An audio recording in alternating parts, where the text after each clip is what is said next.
In regards to the proceedings going on in the Senate, would you like to see this over quickly? Would you like to see a thorough examination of the facts?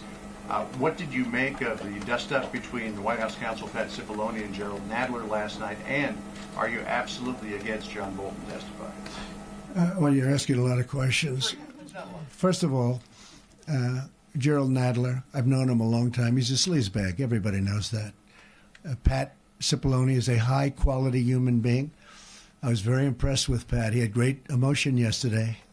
Pat's a brilliant guy, but I've never seen that emotion. And that's real emotion. That's because he knows this is a hoax. And I was very proud of the job he did. I've known Jerry Nadler for a long time. He's opposed many of my jobs. I got them all built, very successfully built in New York. But so we have yet another fight. Isn't it amazing? Isn't it surprising? Isn't it amazing? But if you look at other aspects or other parts of your question, I think that I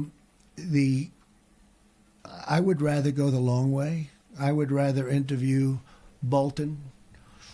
I would rather interview a lot of people. The problem with John is that it's a national security problem. You can't have somebody who's at national security.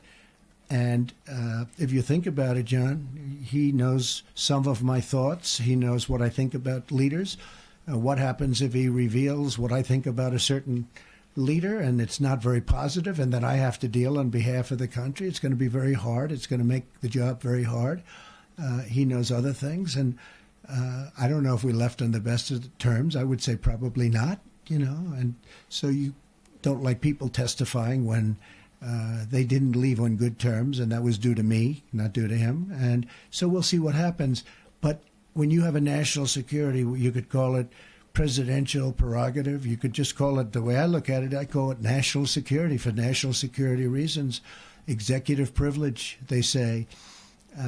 So John would certainly fit into that. When you're a national security advisor, like this gentleman's doing a fantastic job, Robert, I just think it's very hard. And I've always gotten along. I've actually gotten along with John Bolton.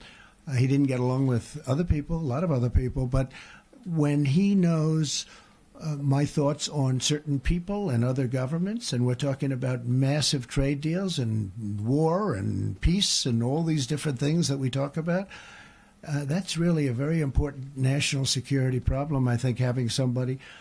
Other people, Mick Mulvaney is probably around here someplace. I'd love to have Mick go, but I think that he's really expressed himself very well when he did a Chris Wallace interview. That was a very, very powerful interview. That was a long, tough. Chris is a tough interviewer, a very talented guy, and I think it's not much he can add. He's been great. I would like to have. I'll tell you what I don't like, though. I'd love to have Mike Pompeo testify. But again, that's a national security problem. But I'd love to have Mike Pompeo, but it's a national security problem.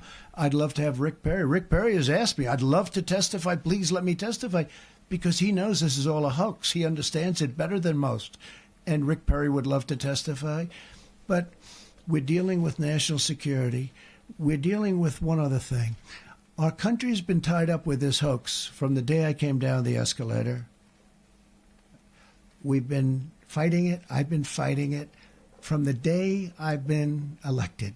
I would say probably long before. It could be long before I came down the escalator. That some people have said that, which is hard to believe. Wait, John. It's hard to believe. We've been fighting this. I would rather have, personally, I'd rather go the long route. It's horrible for our country. Our country has to get back to business. We have people that are corrupt, like Adam Schiff, who misquotes, I don't mean misquotes, makes up a statement. He had no idea that I was going to release the transcript. He never thought I'd do that. And for that, I thank the president of Ukraine because we got their approval. He had no idea I was going to do that. But these are corrupt people, some of them. And some of them are just playing the political game.